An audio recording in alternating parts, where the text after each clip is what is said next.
حفاظتی پڑھائی کون سی پڑھائی ہے؟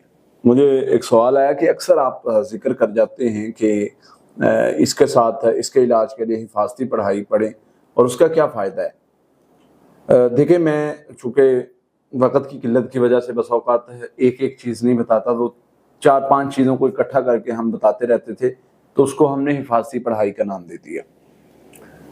اگر وہ کرتے رہیں تو شر سے محفوظ رہتے ہیں اللہ کی رحمت سے۔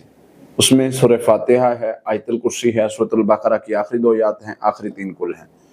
یہ 11 مرتبہ پڑھ لیں، 7 مرتبہ پڑھ لیں، اللہ کی رحمت سے اللہ تعالیٰ ہر قسم کے شر سے محفوظ بھی رکھتے ہیں، اور اگر کوئی شر پہنچا ہوا ہو تو وہ بھی اثر ختم ہونا شروع ہو جاتا ہے۔